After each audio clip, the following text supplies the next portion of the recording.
Welcome back. It's another episode of Paula Roy's Favorite Foods on Rogers TV. I'm your host, Paula Roy, and I'm really pleased today to share with you some more great holiday ideas for gifts from the kitchen. It's that time of year, everybody's looking for things to kind of have made and tucked away so you can have spontaneous gifts ready for anyone that crosses your path. Whether it's your letter carrier, maybe it's your next door neighbor who shovels your walk while you're still sleeping, whoever it might be. I've got lots of ideas on my Constantly Cooking website, and in this series of 4 shows, I'm trying to pull together some of my favorites for you, and I hope that you find some inspiration for projects you can make by yourself, with some friends, with your family, and package them up and delight those that you give them to. So this episode, I'm focusing on things that would belong on a charcuterie board. That kind of sounds like a Jeopardy category, doesn't it?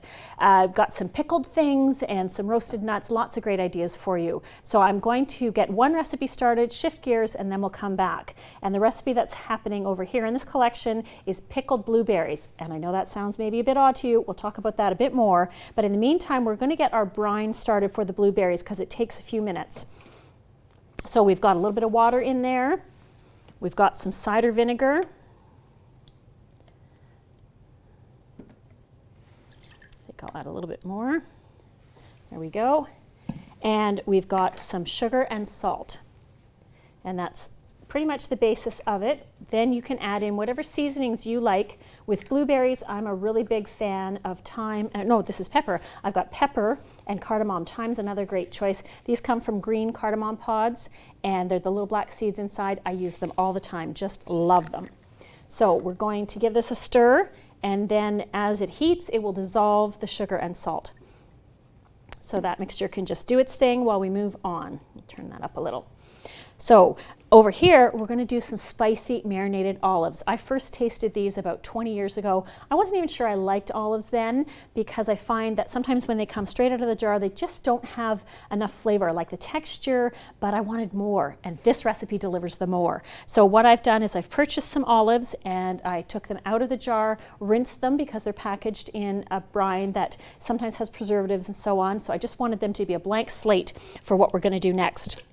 So you can use any jar of a suitable size. It doesn't have to be a canning jar. This had some delicious sauce in it that a friend gave me, so well cleaned, ready to be repurposed. And our seasonings for this are going to include thyme leaves, crushed hot red peppers, ground pepper, and then we've got some rosemary, some garlic, and we're going to do some lemon rind. So with a vegetable peeler and a washed lemon, scrape off the rind, and you want to make sure you don't get the white pith that's underneath because it can be a bit bitter. So I'm going to do about 3 bits of rind here because I really like the lemony flavor. There we go. And I'm going to cut my garlic in half so that it has the opportunity to release more flavor into the olives. So that's all we need to do to get started. I'm going to put some of the olives in my jar. And it's that easy. You just kind of shake them in. Got a little leftover moisture in there. That's okay. Might need a little persuading. It's sort of like a puzzle. Take 2 out and the rest will follow. There we go. So that's about 1/3 of the jar. And then I'm going to put in half of our seasonings. So some of the lemon, garlic, a shake of pepper, thyme leaves. And again, as with most recipes involving seasonings, you can vary it. If you want no heat, omit the crushed red pepper flakes or double it, whatever you want. And now more olives to fill it almost all the way up to the top. I had no idea they would be so tricky to pour out of this jar. I thought I was being really clever transporting them this way.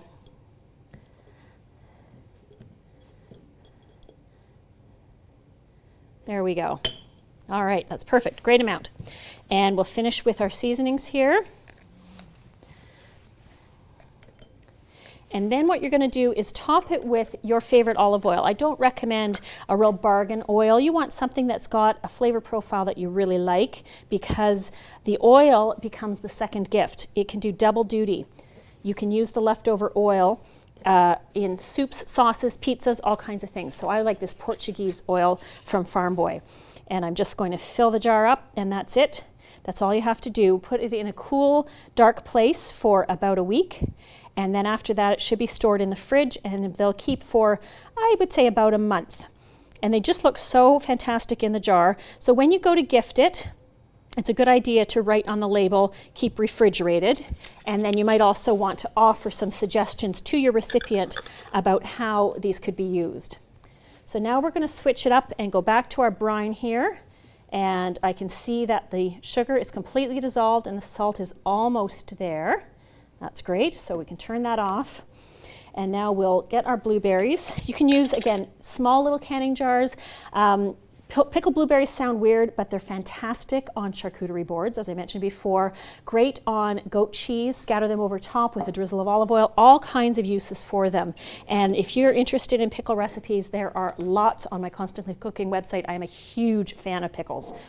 And we're going to add to the blueberries some chopped shallot. Shallot is milder than regular cooking onions, and in fact, it's often scattered raw on top of dishes as a finishing flavor because of its mild flavor. So I like to make the pieces big enough that people can see them if they want to avoid them, but small enough that they can eat them if they wish. There we go. And then we're just going to get our brine in there, and then we'll add more blueberries and more brine. So these are ready to eat within about 24 hours of making them. And they too should be refrigerated, and they're good for about a month. So more berries, kind of right up to the top. You can squish them in there. And then you want to make sure that you scoop out the cardamom and the pepper that is in the pot so that you get all the maximum flavor.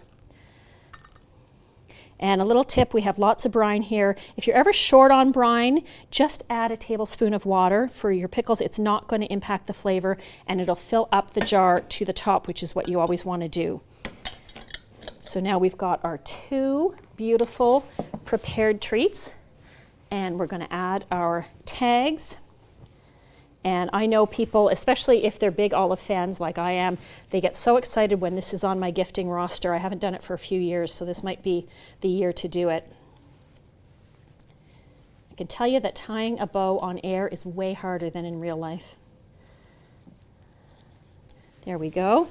And we've got a tag for the blueberries. So like I said, give people some ideas when you're gifting them something that might be unusual for them. And if you mentioned charcuterie boards, of course, they're all the rage these days. It's really fun to have some neat accessories beyond the breads and the meats and the cheeses. And these two dishes are just perfect to go on any charcuterie board. So I hope you give them a try, and I hope your recipients love them.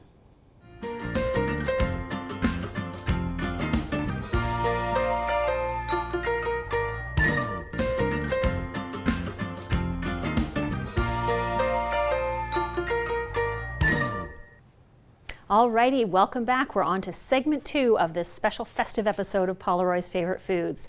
Now, I really had fun making the marinated olives and the spicy pickled blueberries, but man, oh man, I'm going to show you how to make pickled turnip, and it is probably one of my favorite pickles of all time. So to get things started, I have some water and coarse salt that's just coming to a boil here. Gives sort of this little spooky atmosphere for the show. And I'm just going to turn that down, and we just want the salt to dissolve. And then we're going to add in the rest of the water and some vinegar. And the reason we're doing it in stages is I don't want the brine to be piping hot when we cover the turnips later. So pickled turnips.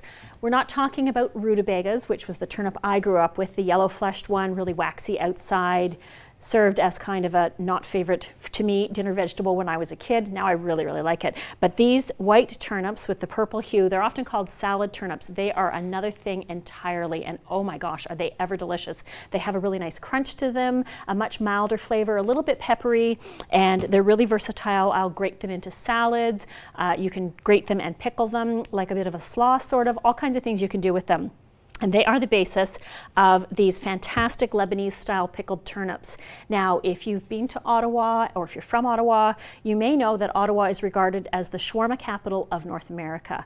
And that's because we happen to have a lot of very talented Lebanese cooks and chefs here in town, lots of Lebanese and Middle Eastern restaurants.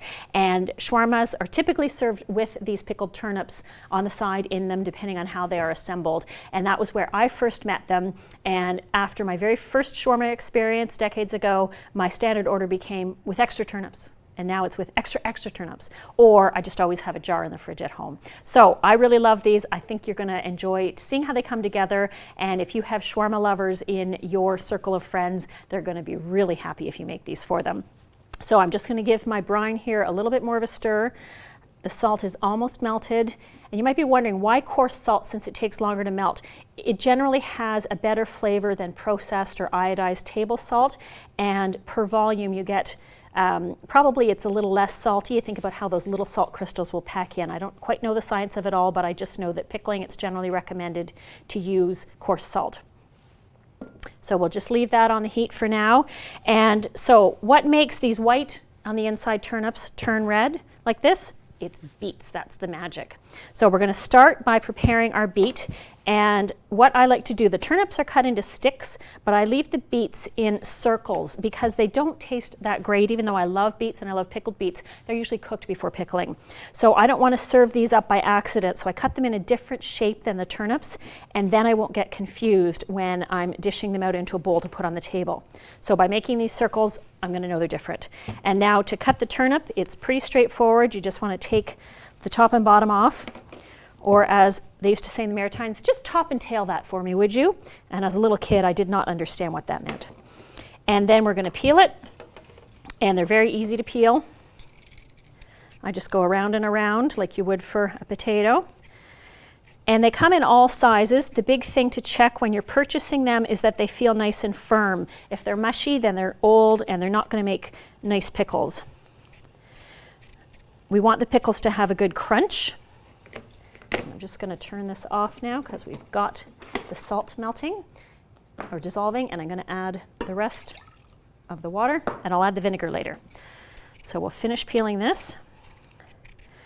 The typical flavorings for this preparation are very, very simple. I'm going with a recipe I asked at one of my favorite shawarma restaurants, and the woman working there just kind of rattled it off the top of her head, and I jotted it down as quickly as I could, and then I had to go home and figure out the proportions of it.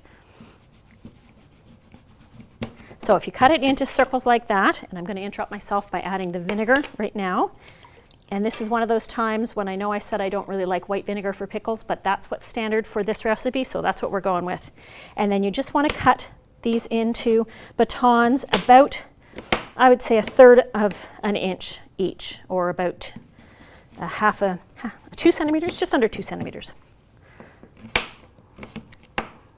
Not 2 centimeters, 1/2 centimeter. All right, so we're going to put these in our jar, and we want to pack them in pretty tightly. We'll add in 2 pieces of beet. We're going to add in a bay leaf. We've got some sliced garlic clove here, and then we'll add in a bit more turnip. So you can see it's pretty straightforward. With this small knife, I'm having trouble wrestling my turnip, so I'm going to give myself a break here.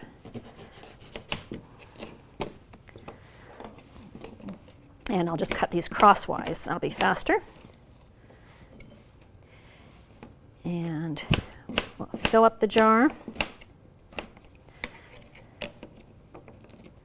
These are best eaten within about a month of making them, so it's a really good idea, I find, to make smaller batches rather than thinking you'll put them on a shelf. And of course, like with any pickles, if you do want to store something for longer, it's a good idea to run it through a hot water bath canning process, and you can find instructions for that on the internet. Like I said, this isn't a super candidate because you will find that they get a little bit less crispy over time, but if that's your only means of storing it, if you don't have room in the fridge, for example, then absolutely go ahead and do that. And like most quick pickles, and that's what we call it when you don't do the hot water bath processing, they are definitely meant to be stored in the fridge. So in go the rest of the beets, garlic, and I think I've packed them in there pretty tightly. Maybe I have room for a couple more bits. They start to get a little bit smaller with time, and so then the jar won't look as full. And I hate to give someone a jar that's got an inch of empty space on the bottom. That kind of looks like they weren't worth the trouble of making a whole jar of something for them. All right, so we put our canning funnel here. Canning funnels are a really great investment if you're going to do any kind of jamming or pickling. They're not expensive, and it just saves the trouble of trying to pour from a great height into an opening. So here we go. And if you watch, you'll see, whoops, so full, there we go. The beets will start to release their color almost instantly. I can see the liquid taking on a bit of a hue already. It's amazing. And I'm going to get my scraper out here because I don't want to leave the little bit of undissolved salt behind. There we go. And as I mentioned, if the brine isn't quite of the sufficient quantity, then you just top it up with water, and then you're going to put your lid on it. And I would like to leave this out at room temperature until it's cooled, and then I'm going to put it in the fridge. And of course, we're going to add our trusty label, Lebanese style pickled turnips, and in about a week it's going to look like this and it'll be ready for gifting. So I hope you consider giving these a try if you're a big shawarma fan, like lots of people in Ottawa.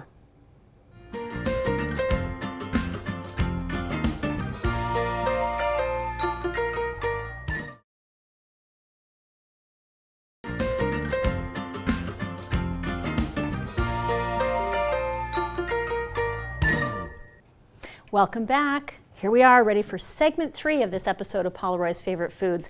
Time really flies when we're having fun here in the Rogers TV kitchen. So I mentioned at the top of this show that what we're talking about are things that can be found on a charcuterie board, just like the Jeopardy question might be.